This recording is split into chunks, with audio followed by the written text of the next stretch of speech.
Nah gini dong, baru kabar super top Marco Top tak hanya menghujat.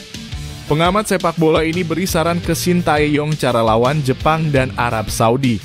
Kira-kira apa ya saran dari sang pengamat? Wah, langsung diperingatkan FIFA nih. Pemain keturunan Indonesia ini dilarang bermain melawan Jepang dan Arab Saudi. Kira-kira siapa ya? Yes, ini kabar super mantap. Shin Tae-yong bisa turunkan skuad terbaiknya di Piala AFF. Loh kok bisa? Begini penjelasannya. Yes, alhamdulillah. Kabar super mantap. Kevin Dix akhirnya bisa main dengan skuad Garuda. Kira-kira kapan ya? Saksikan beritanya hingga selesai.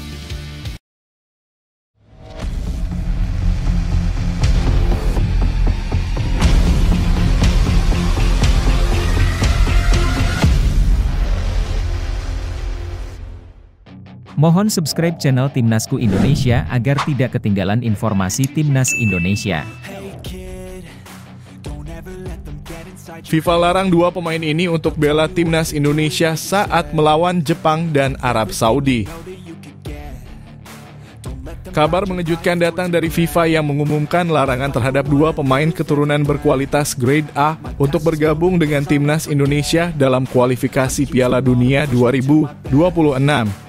Keputusan ini tentu membuat publik penasaran dan tak sedikit yang mempertanyakan alasan di balik larangan tersebut. Pasalnya, dua pemain ini sudah lama digadang-gadang akan memperkuat skuad Garuda dalam menghadapi laga krusial melawan Jepang pada 15 November dan Arab Saudi pada 19 November di Stadion Utama Gelora Bung Karno. Keputusan FIFA ini memicu berbagai spekulasi, apalagi laga melawan kedua raksasa Asia tersebut adalah kesempatan emas bagi Indonesia untuk unjuk gigi di panggung internasional. Salah satu nama yang disebut adalah Ryan Flamingo, seorang pemain keturunan yang kini merumput di Liga Belanda Eredivisie. Ryan sempat menjadi perbincangan hangat karena kemampuannya yang mumpuni di lapangan dengan skill yang dianggap sepadan dengan para pemain top Eropa. Namun FIFA melarangnya membela Timnas Indonesia dengan alasan bahwa darah keturunannya berasal dari buyutnya yang tidak memenuhi syarat peraturan FIFA untuk naturalisasi. Menurut aturan, pemain yang diizinkan berganti federasi harus memiliki keturunan negara yang dituju maksimal dari kakek atau neneknya. Tidak hanya Ryan Flamingo, nama lain yang juga dilarang memperkuat Timnas Indonesia adalah Mauresmo Hinoke. Pemain berposisi penyerang ini pernah direkomendasikan oleh pelatih Timnas Indonesia U20, Indra Syafri, untuk dinaturalisasi. Tetapi harapan itu pupus setelah diketahui bahwa garis keturunan Indonesianya juga berasal dari generasi buyut. Padahal Hinoke dikenal memiliki bakat besar dan dianggap bisa menambah daya gedor Timnas Indonesia yang sedang membutuhkan pemain berkualitas untuk menghadapi tim sekelas Jepang dan Arab Saudi. Situasi ini tentu menjadi tantangan besar bagi pelatih Shin Tae-yong dan seluruh tim.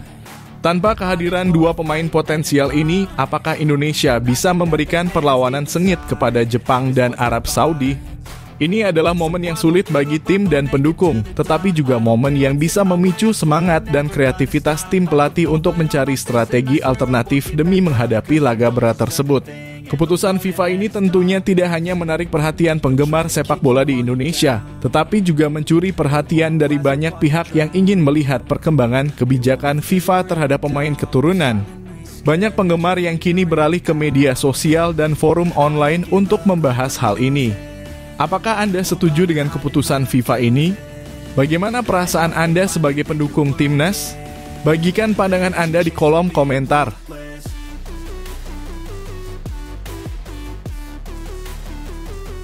Saran pengamat sepak bola ke Shin Tae-yong jelang lawan Jepang dan Arab Saudi. Pertandingan antara Timnas Indonesia dan Jepang di lanjutan grup C kualifikasi Piala Dunia 2026 sudah dinanti-nanti para penggemar sepak bola tanah air. Sebagai salah satu tim terkuat di Asia, Jepang tidak hanya mengandalkan fisik, tetapi juga teknik permainan yang mumpuni.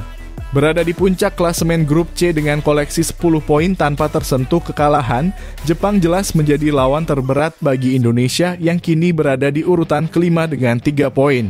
Dukungan puluhan ribu supporter di Stadion Utama Gelora Bung Karno SUGBK nanti diharapkan bisa memberi tambahan semangat bagi anak asuh Sintayong STY yang memiliki beban berat untuk meraih poin demi menjaga asa lolos ke Piala Dunia 2026.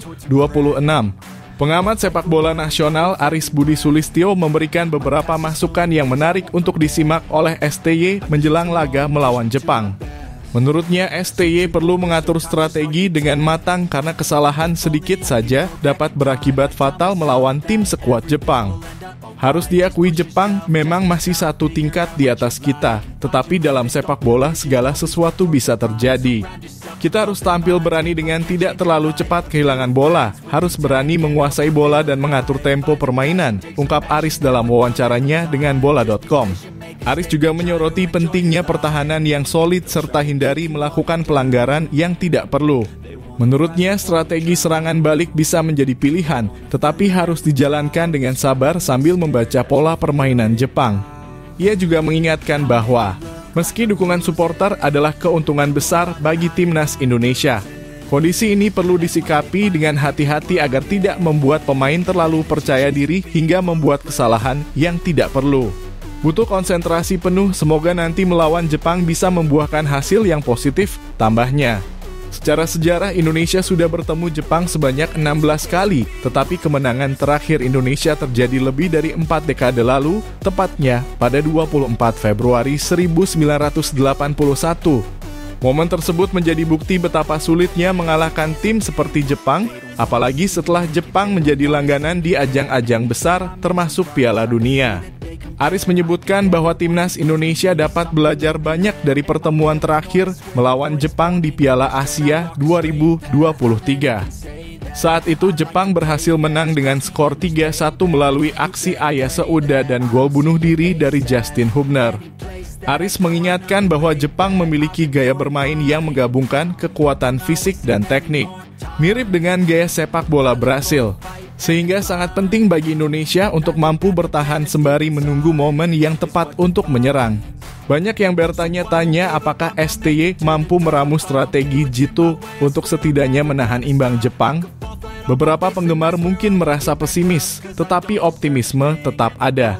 Aris percaya bahwa dukungan supporter bisa menjadi kunci penting di pertandingan nanti, bahkan mungkin menjadi momen terbaik bagi Indonesia untuk memberi kejutan. Menurut Anda, strategi seperti apa yang paling cocok untuk melawan tim sekuat Jepang? Apakah Indonesia perlu bermain bertahan penuh atau mencoba tampil agresif di depan publik sendiri? Bagaimana pendapat Anda? Mari kita diskusikan di kolom komentar.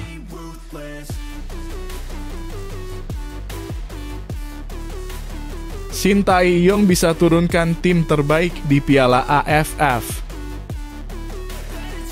Kabar terbaru menyebutkan bahwa pelatih timnas Indonesia, Sintayong, akan memiliki kebebasan penuh dalam memilih pemain untuk berlaga di Piala AFF 2024. Hal ini disampaikan oleh ex-co PSSI Arya Sinulinga yang mengonfirmasi bahwa pemilihan pemain sepenuhnya berada di tangan Sintayong tanpa ada intervensi. Sebelumnya, Ketua Umum PSSI Erick Thohir menyebutkan bahwa timnas Indonesia U-Strip 22 mungkin akan diikut-sertakan dalam turnamen ini sebagai ajang persiapan menuju SEA Games 2025 di Bangkok. Namun saat ini belum ada keputusan pasti tentang komposisi tim, sehingga opsi pemain senior juga masih terbuka. Dengan kebebasan yang diberikan, Sintayong kini menghadapi dua pilihan penting. Apakah akan memanfaatkan skuad senior atau memberi kesempatan bagi pemain muda yang berkiprah di liga lokal? Banyak pengamat dan supporter yang menyarankan agar Sintayong memberikan panggung bagi pemain muda dari Liga 1 dan Liga 2 agar mereka mendapatkan pengalaman lebih, terutama dalam turnamen internasional. Ini dianggap penting untuk regenerasi timnas Indonesia, mengingat beberapa pemain senior yang diandalkan saat ini tidak akan terus bertahan hingga jangka panjang. Namun, di sisi lain, kabar bahwa pemain abroad seperti Jordi Amat, Pratama Arhan, Asnawi Mangkualam, dan Sadil Ramdhani mungkin bisa bergabung dengan skuad untuk Piala AFF 2024 menjadi daya tarik tersendiri. Mengingat kompetisi di mana mereka berkiprah kemungkinan akan libur saat turnamen berlangsung, Keberadaan mereka diharapkan bisa meningkatkan peluang timnas Indonesia untuk meraih gelar juara yang telah lama didambakan. Apalagi pemain seperti Jordi Amat dan Asnawi memiliki pengalaman bertanding di level yang lebih tinggi yang tentu akan menjadi keuntungan besar bagi skuad Garuda. Piala AFF 2024 yang akan digelar dari 8 Desember 2024 hingga 5 Januari 2025 memiliki tantangan yang tidak ringan. Timnas Indonesia tergabung di grup B bersama tim tangguh seperti Vietnam, Myanmar, Filipina, dan Laos. Masing-masing tim akan menjalani 4 laga di fase grup dan hanya 2 tim teratas yang akan melaju ke semifinal. Dengan persaingan ketat ini, beberapa supporter merasa bahwa kehadiran pemain senior sangat penting untuk membawa stabilitas di lapangan. Sementara yang lain berpendapat bahwa ini adalah momen tepat untuk menguji kemampuan pemain muda yang potensial. Sementara itu, Shin Tae-yong sendiri dikenal sebagai pelatih yang sering melakukan rotasi dan berani memberi kesempatan kepada pemain muda, seperti yang terlihat dalam beberapa laga persahabatan timnas Indonesia sebelumnya. Hal ini menimbulkan spekulasi apakah Shin akan memanfaatkan turnamen ini sebagai ajang persiapan jangka panjang atau benar-benar menargetkan kemenangan penuh dengan komposisi pemain senior dan pemain abroad. Nah, menurut kalian mana yang lebih penting? Apakah Shin Tae-yong sebaiknya fokus meraih juara dengan pemain senior atau mempersiapkan pemain muda untuk SEA Games dan masa depan timnas? Bagaimana pendapat kalian tentang rencana Shin Tae-yong menghadapi Piala AFF 2024 ini? Mari kita bahas di kolom komentar.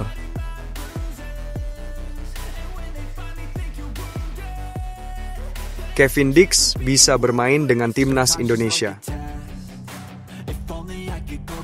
Kabar tentang Kevin Dix yang hampir bergabung dengan timnas Indonesia di bulan November 2024 sempat membuat banyak supporter antusias. Namun, Exco PSSI Arya Sinulinga baru-baru ini menyampaikan bahwa proses naturalisasi Kevin Dix mungkin akan tuntas pada Maret 2025. Alasan utama di balik penundaan ini adalah adanya perubahan pemerintahan yang membuat proses administrasi berjalan lebih lambat dari yang diharapkan.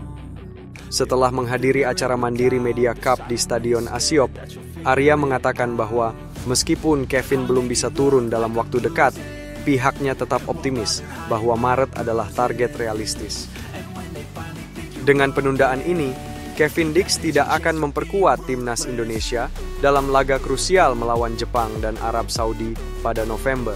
Pertandingan-pertandingan tersebut sangat penting bagi skuad Garuda yang tengah berjuang untuk memperbaiki posisi di grup C kualifikasi Piala Dunia 2026 zona Asia.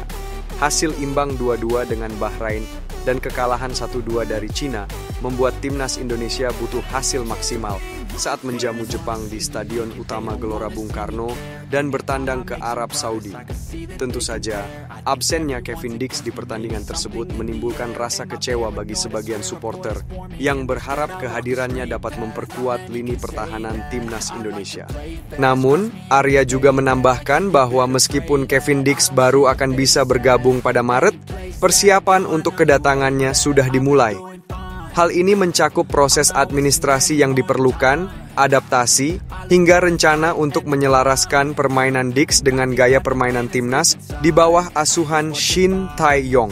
Tidak hanya Kevin, rencana serupa juga diterapkan untuk 2 pemain calon naturalisasi timnas putri, Noah Leatomu dan Estela Lupati, yang diharapkan dapat membawa perubahan signifikan bagi skuad Garuda di kancah sepak bola Asia.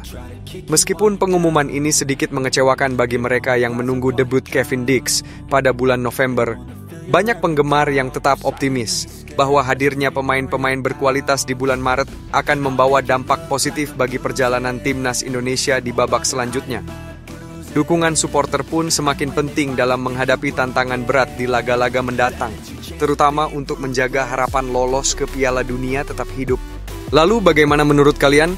Apakah kehadiran Kevin Dix di Maret nanti bisa menjadi solusi di lini pertahanan timnas?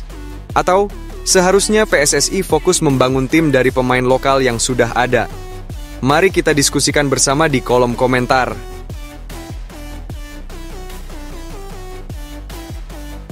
Ini yang harus dilakukan timnas Indonesia agar lolos Piala Dunia dari ronde 3 kualifikasi Piala Dunia 2026.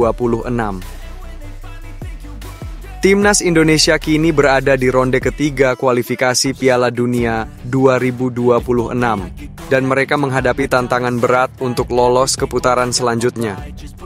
Pelatih Shin Tae-yong berharap para pemain Garuda bisa bermain dengan lebih lepas dan menikmati setiap momen di lapangan. Menurutnya, jika pemain tidak terlalu terbebani oleh ekspektasi, mereka bisa tampil lebih baik dan fokus dalam menghadapi tim-tim kuat di grup ini. Saat ini, posisi Indonesia di klasemen grup C berada di peringkat kelima, dengan 3 poin dari 4 pertandingan. Meskipun berada di posisi bawah, Timnas Indonesia memiliki peluang besar untuk mengejar ketertinggalan. Mereka hanya tertinggal 2 poin dari Australia yang berada di posisi kedua. Situasi ini memberi sedikit harapan bagi Indonesia untuk bersaing memperebutkan posisi yang lebih tinggi. Dengan 6 pertandingan tersisa, termasuk 2 laga kandang yang akan segera dijalani melawan Jepang dan Arab Saudi, Indonesia bisa memaksimalkan dukungan supporter di Stadion Utama Gelora Bung Karno untuk meraih hasil positif. Pada 15 November 2024, Garuda akan menjamu Jepang, salah satu tim terkuat di Asia. 4 hari kemudian, mereka akan bertanding melawan Arab Saudi di tempat yang sama. Kedua laga ini sangat krusial karena selain dapat memperbaiki posisi di klasemen, hasil positif akan meningkatkan semangat dan kepercayaan diri tim. Dengan dukungan penuh dari supporter, Indonesia bisa memberikan tekanan besar kepada lawan. Meski Shin Tae-yong mengakui bahwa posisi juara atau runner-up di grup C cukup sulit dicapai, pelatih asal Korea Selatan ini tetap optimis bahwa tim asuhannya bisa menembus putaran keempat kualifikasi jika mereka tampil konsisten dan fokus. Dengan format kualifikasi yang ketat, tim-tim yang menduduki peringkat 1 dan 2 akan langsung melaju ke putaran final di Kanada, Meksiko, dan Amerika Serikat.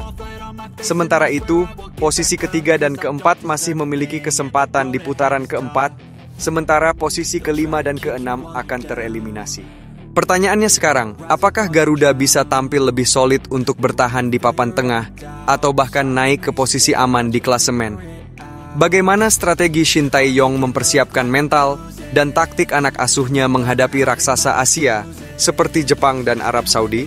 Yuk, tuliskan pendapat kalian di kolom komentar. Apakah dukungan kalian di SUGBK bisa membantu Garuda mencapai mimpi besar tampil di Piala Dunia 2026?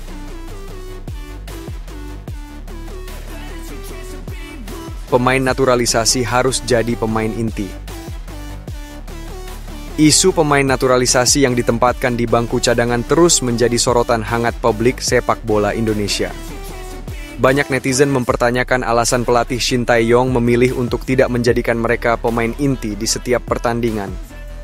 Perdebatan ini semakin memanas setelah 2 laga terakhir Timnas Indonesia, termasuk kekalahan 1-2 dari Cina pada 20 Oktober 2024.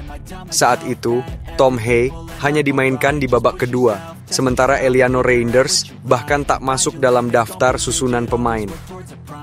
Kekecewaan publik tampak merata di kolom komentar media sosial PSSI dan Ketua Umum PSSI, Erick Thohir, yang ikut disoroti publik. Sejumlah warganet menyuarakan keresahan dengan mengatakan, apa gunanya naturalisasi jika ujung-ujungnya hanya jadi cadangan?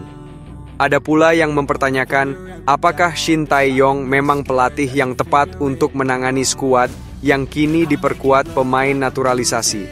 Namun, di balik desakan tersebut, ada pertanyaan lebih mendasar. Apakah pemain naturalisasi harus selalu mendapat tempat utama? Menurut beberapa pengamat, keputusan pelatih dalam memilih pemain utama tentu berdasarkan penilaian teknis dan strategi yang paling menguntungkan tim. Shin, sebagai pelatih, pasti lebih memahami kondisi tim secara keseluruhan, serta bagaimana peran setiap pemain dapat berkontribusi terhadap hasil pertandingan. Sementara itu, PSSI mengeluarkan pernyataan yang menyebutkan bahwa target minimal Timnas Indonesia adalah berada di peringkat keempat Grup C pada Juni 2024 untuk memastikan lolos ke putaran keempat, kualifikasi Piala Dunia 2026. Ketua Umum PSSI, Erick Thohir, menyampaikan bahwa evaluasi akan dilakukan jika target ini tidak tercapai, yang mengisyaratkan posisi Shin bisa terancam. Di sisi lain, publik juga bisa melihat bahwa dua pelatih kelas dunia seperti Graham Arnold dari Australia dan Roberto Mancini dari Arab Saudi pun telah merasakan kerasnya persaingan di grup C. Hal ini seharusnya menjadi bukti betapa ketatnya level kompetisi ini, dan mengganti pelatih tidak selalu menjadi solusi terbaik. Dengan laga penting melawan Jepang pada 15 November dan Arab Saudi pada 19 November, Shin berada di bawah tekanan untuk membuktikan bahwa pemain naturalisasi mampu beradaptasi dengan strategi yang ia susun. Jika Shin berhasil membawa tim meraih poin dari kedua pertandingan ini, mungkin perdebatan soal pemain naturalisasi di tim inti akan mereda. Namun, jika hasilnya mengecewakan, publik tentu akan kembali mempertanyakan apakah pemain naturalisasi ini benar-benar memberikan dampak yang signifikan atau hanya menjadi opsi cadangan tanpa alasan yang jelas. Bagaimana menurut kalian? Apakah pemain naturalisasi harus selalu menjadi pilihan utama? Ataukah sebaiknya Shin diberi kebebasan penuh dalam menentukan strategi tanpa intervensi? Beri pendapat kalian di kolom komentar, siapa tahu PSSI dan pelatih bisa mendengar aspirasi kalian.